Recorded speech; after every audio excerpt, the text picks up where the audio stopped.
Wow, it's Lady Cam, and welcome to my YouTube channel. So with this one, I'm going to be talking about addictions, and I don't really think I had addictions. It was just some stuff I did that I really, really, really liked. Right? I know I look catch that movie line. Anywho, yeah, let's get into it. When I be doing. I used to think my mistakes was who I was. The devil is a lie, killing all that he loves. Used to walk around the world with a bunch of pain. Ain't what I wanna be, but I can't complain. Used to think my mistakes was who I was.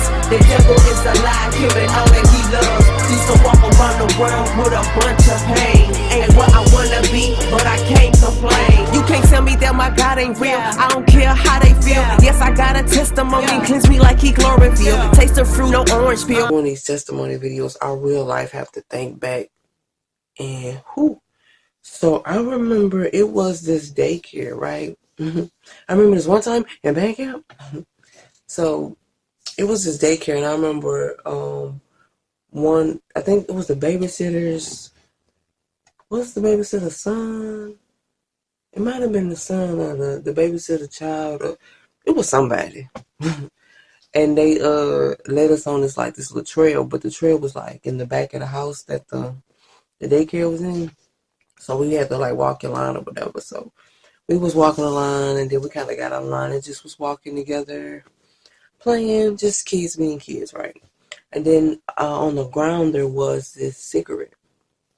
But you know how like people put out their cigarette, but they still got like a cigarette, like maybe this much left, and it's kind of bent up, but it's still smoking. And somebody picked it up. I want to say the older a babysitter watcher, the person who was supposed to be watching us, had smoked it and passed it to us. They was kind of like passing it around, and we was like, oh no, we not getting it, oh no. And then I guess peer pressure or whatever. So they were smoking, so I tried a little bit of it. I was like, and baby, it was like I almost coughed up a lung. I said, oh, I would never smoke that again. I don't see how people do that. 10 years later. Yeah, so that was my first cigarette experience. Later on in life, like I dealt with like depression and suicidal thoughts, and I was just stressed out, anxiety, like it was a lot of that stuff going on in my mental. I reverted. I think that's reverted. I think that's the right choice of word. Reverted to smoking cigarettes. Then I went to Black and Milds. I remember Mama when she was asleep, I opened the front door and try to smoke it outside so the smell wouldn't be in the house. Or like if I was smoking inside while she was at work with the windows up, just so the smell wouldn't linger, I like burn something on the stove, like some paper, so that way the house would smell like something burnt, like I know, real bad. I'm sorry. So anyway, I used to like tweak I used to pack the cigarettes. I used to tweak the Black and Milds, wine wood until up. And I used to be smoking. Like y'all, I really had a bad habit. I used to be a chain smoker. I used to do Newports, 100s. But I used to be a chain smoker. And I smoked mostly when I was in college. The last time I had nicotine, I smoked cigarettes or Black and Milds was 2015 or 2016. So for sure, 2007. You know what? You could say almost 10 years I smoked on and off. And I mean, weed don't really count, but I smoked the weed too. I smoked the weed. But mainly when I smoked weed, it was like when I was in relationships with people who smoked weed. The only time I didn't smoke, the only time I did smoke weed and wasn't in a relationship with somebody who smoked weed was in college because I used to get weed for free because I rapped and I was cute. And, I was her. So the D-boys, they used to just give me weed all the time. Like I would get free weed. I think I told y'all when I tried to sell it, and I wanted to sell it for a MARTA bus pass. baby, I just needed money for my bus pass. And we ended up getting, I was trying to do the little, whatever, to my homeboy because I know he smoked it. And I sold it to him. And as soon as he got it and he went to smell it, they had a teacher that walked behind and said, oh, y'all going to jail. Baby, that was the last time, baby. I said, no. But I think I told that story. But anywho, the reason why I stopped smoking tobacco, when I was in this relationship, I was engaged to this dude. And I was smoking. I was stressed out. My mom, this is the time that my mom was in and out of ICU, if you've been knowing me for some years. So when I was posting about my mom sick or she in ICU or she going to hospice, like this was around that time I was smoking heavily. And I was going through it with my fiance at the time. So it was a very, very stressful time and I didn't really know how to cope. Like I knew of God. I didn't really know the word like that, reading my Bible here and there, praying, of course, always prayed. But yeah, I was smoking cigarettes in Blackie Miles, and it wasn't until I couldn't breathe this one time. I couldn't breathe and had to go to the ER. So it was a second time when I was smoking heavy. I ended up being rushed. I could barely breathe. I was breathing like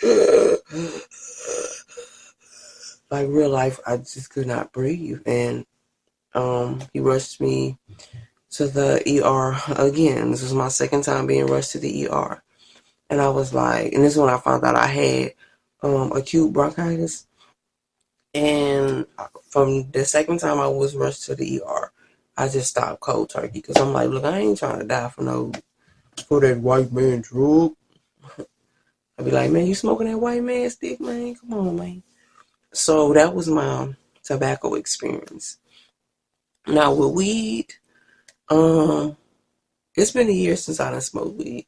I'm gonna be 100. It's been ever since I came back to Georgia in late 2023. I haven't been smoking weed, and the reason why is because I don't have a taste for it. When you real life change your life and when God like intervenes in your life, you stop thirsting for certain stuff. So it's like when I left Colorado, I don't have the taste to smoke weed anymore. And then I'm like, for what? Like, I don't be, I ain't dealing with the same issues I dealt with. And, being born again, like I said, I don't thirst for that type of stuff, So it's been a year for weed and for cigarette tobacco, I want to say about 7 years, 8 years, something like that. Do the numbers, do the math. It was this one time, ecstasy. Let's talk about ecstasy. So after my mother passed, let's talk about the first time I did it. It was this dude, and it's crazy because every drug I did, it was always somebody I was involved with or a friend. Like it was always, I've never just went out like, oh, I want to try crack cocaine. Like, no, you know what I'm saying? So anyway, we go out to one of my homegirls' party. He takes me over there. He was like, I forgot what he told me what it was, and I took it. And then I started, like, I was rolling, but I didn't know what was going on. This is my first time. And I was like, dude, like, what's going on? He was like, oh, drink some water, and, try not to freak out. He was kind of walking me through the process. And I'm just drinking back water. I'm looking at everybody like, man. So my mom, like, when I got home, my mom asked me how, everything went. I was like, oh, it was cool. I'm trying my best to act normal. So I get in my room, and I'm just on my pillow on my bed, like, oh my God, this pillow is so soft. It feels so great in here, and everything just feels so good. I felt like Martin off of Bad Boys. Like, oh my God, just everything feels so good. I said, wow. But then, the after effect, like the stomach, shake back, they call it.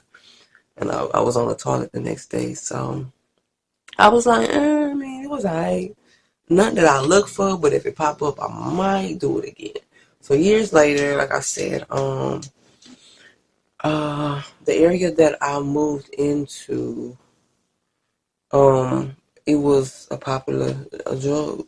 It was a popular drug, and this was 2017 that I did it again, and my mom passed away, and I was having those suicidal thoughts again. Even after my first attempt, I was having those thoughts again because I'm like, bro, you took my mama gone, bro. You took my mama, bro. Like, what I'm gonna do? Like, you know what I'm saying? My mom was a very big part of my life, and I was depressed and I was struggling. I was like, I don't want to commit suicide. So I reverted to drugs and heavy drinking. So, and I was smoking weed too. So, like, every time I got paid, of course, my bills would be handled. That's why I say I can't really say I was addicted. But my bills was paid first, and then a percentage of my check went to drugs. Like, it went to, was I smoking Black and Miles? I can't remember. I don't think I was doing I don't think I was doing the tobacco, but I definitely was smoking the weed and the ecstasy. I would call them jiggers and alcohol. So every time I got paid, a percentage of that went to my drugs because I didn't think I could cope with losing my mom. And then, my dad put me out for some stupid. I just asked him a question. He was prideful, put me out on the street less than 2 weeks of me burying my mom. So I was going through a lot still. And I was throwing the back, man. Rolling, like an 18, blah. And I'm not gonna lie, it got me through those times. Like, I don't even advocate people doing drugs, especially nowadays. Man, look, if you watching this, bro, we survived them drugs, bro. People not surviving them drugs now. They putting something else in them drugs, man. Don't do them drugs, man. I'm telling you, don't do them drugs, man. I'm telling you, bro. You might die on your first try. Man, it got to the point, it got so bad. I was throwing back about 5, 6 of them things. And of course, I guess that was like the decline of the jiggers. Like, they was watering them down, I guess you could say, or diluting them. They wasn't as strong as, like I say, the one I had when I first had the jigger experience. And baby, when I tell you one day I was at work, moving fast, getting things done. My heart was like, it did some wild stuff, and it just stopped me in my tracks. Like, oh, man, I tell you right then and there, I repented for everything. I repented because, baby, I thought I was finna go. What you finna do? I finna go. Because the way my heart was crip walking, I said, baby, I'm gonna have to stop this. So I settled down for that. And I didn't really do it again until I got in another relationship. And they did it, so we kind of did it together. And then the fentanyl in 2021 or something like that. The fentanyl epidemic came, and we was like, oh no.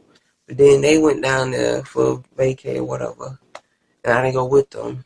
They came back up with a bag, and I'm like, bro, I thought we was over this. So I prayed. I ain't gonna lie, I prayed.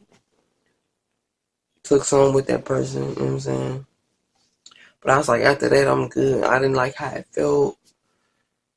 My stomach was acting up. I was like, So when it came to ecstasy, like them jiggers, it's been maybe 3 years, 2, 3 years, about 3. I say 3, about 3 years, 2.5 or 3 years with that. And basically, like I said, it was because of people who've been dying from those things. And I really didn't like how it was making me feel anymore, especially with the nausea and the stomach and shake back. It's like, man, I'm grown. I got bills. I got things to do. I can't just be rolling. And, it had its time. It served its purpose, But I definitely, man, don't do drugs, bro. Do not do drugs. And I want to talk about, like, addictions. When it comes to addictions or any sin that we commit, it's always a root issue. It's always something else that's going on. That's a Band-Aid that we're putting over our traumas, over our wounds. And we need what? We need healing. A lot of times we have unforgiveness in our heart. And our heart becomes like hardened. So what we do, I'm going to drink, I'm going to smoke because you're hurting. And when you're hurting, you need what? Healing.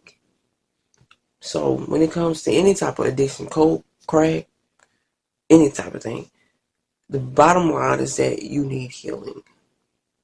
You need healing. It doesn't matter how much you smoke, how much you drink, how much you throw back, how much you snort, how much you smoke. It don't matter how much you do that stuff. It will never solve the problem. It will not heal you. It's only a temporary band-aid. Because guess what? When you run out of them drugs, you still got them problems right there on that table. They still right there. They ain't go nowhere. You just high as I don't know what with the problems. It serves as a band-aid. A band-aid. Not even a band-aid. Like, it serves as a temporary fix. You know, you need to heal. Get some healing. Like I say, big advocate on therapy, the right therapist, as well as getting in your word, as well as praying and surrendering, asking God to help you with this. You know, trying your best not to pick it up when you're triggered, because we all have triggers. A lot of times our triggers can trigger us to go back drinking, smoking, or whatever the situation may be. The devil, the enemy is going to throw things at you to make you go back to what you used to do. Those are traps. And you just be vulnerable with God and really ask God, surrender it to him. Like, God, come into my life and, you know, I pray that you take this habit away from me. I really want to stop. And you just be vulnerable with him. Like you talking to one of your homies or somebody you really trust. You don't have to be like, oh, Father, King of Kings. I mean, you can do that too. That's cool. That's your thing. Do your thing, child. Do your thing. But just come to him vulnerable and just let him know how you feel. And that's the thing. We try to hide how you can't hide how you feel to God, bro. He know, but he wants you to say that to him. Why? Just do it. Just do it. Just do it. So here are some Bible verses that can help you with your addiction, so to speak. You know what I'm saying? So 1 Corinthians 10:13. No temptation has overtaken you that is not common to man. God is faithful and he will not let you be tempted beyond your ability. So the verse suggests that God will provide a way out of temptation and that addicts can overcome their struggles. Another scripture that can be helpful is 2 Timothy 1 verse 7. For God gave us the spirit not of fear but of power and love and self-control. And this is something else that I found online. The Bible also suggests that addiction is a manifestation of sin, and that sin can lead to feelings of shame, guilt, and hopelessness. However, the Bible also offers hope and encouragement and emphasizes that people can turn to God for strength and guidance. So don't feel like you cannot get over this addiction. You can, or even bad habits, addictions. Bad habits are on its way to addictions. Girl, I can't talk. I can't talk. I could talk. We're not finna use can'ts. We don't, can't ain't in our vocabulary. Addictions. When a person is addicted, they are really bowing down and serving that addiction as their God. It is the sin of idolatry. They become a slave to it and they are held in bondage. Jesus said, whoever commits sin is a slave of sin. And that's John 8:34. This also is a good one. 1 Peter chapter 5, verse 8. Be sober-minded, be watchful. Your adversary, the devil, prowls around like a roaring lion, seeking someone to devour. So if you're not vigilant, then you're more susceptible to the enemy's devices, as they say. You know what I'm saying? So you would want to be sober-minded, because we out here sober-minded, still getting tricked. So how you feel is if you on whatever you on, the enemy definitely gonna slip up on you. And I feel like you could look it up. Oh no, I'm about to fall. you're just opening more doors for negative spirits. You gotta guard them gates. Yeah, so hopefully those Bible verses helped you a little bit. But for the main part, you would definitely want to I forgot what they call those places, like those centers, rehab. There we go. If you can find a good rehab place, definitely therapy. I'm going therapy down. Definitely therapy. Somebody that's you can trust to speak with if it's a spiritual leader that's not judgmental, or a family member that's not judgmental, or somebody to hold you accountable for things that you're doing, the addictions and stuff. It's definitely something that you need to heal from. So you need to work on your healing. Because addictions, I feel like all addictions lead to death no matter what it is. To obsess with anything and put anything before God is not a wise decision. So praying for your healing, and hope you guys got something out of this video. But this was my testimony video of, like, I guess addictions, bad habits, and certain things like that. You guys stay encouraged. Peace, love. So I had almost forgot to say this for the he kicking stuff for the ecstasy, the jiggers. I know I told y'all about therapy, but also there's the is it AA meetings? I want to say it's called AA. Y'all, when I went to get therapy, they put me in the AA meetings, y'all. So you know how they have like a circle of people, and they go around, hi, my name is, and I'm here for. Baby, I had to do that. I can't remember how long it lasted. But baby, when I tell you, it was so funny being in that class. And I'm not making fun of the other people, but I remember like almost every time like the class instructor or teacher or whoever, whatever their name was, like their profession name was, every time they'll go out, baby, them people be in there, man, I can't wait to get up out of here, man. I'm finna get so high. I said, bro, these people is so funny. Like, it's not funny, like making fun of them, but it's like you would have had to be there. Cause like they real life be on, some of them people be on hard drugs, and you could tell. So they be in there like, I ain't did nothing. The whole time you like, bro, I know you did something. Like, we know you getting high. They be like, man, I'm finna sign this paper, and I'm finna get me a drink. Like, it's not funny. I'm not laughing at them. It was just a very humorous situation for me. Like, I looked forward to going to those meetings because of the people that would be in those meetings. And they would be like so comical. And they'll be making jokes and talking crazy to each other. It'll be so, every time when the teacher lady stepped out, it was like a comedy show.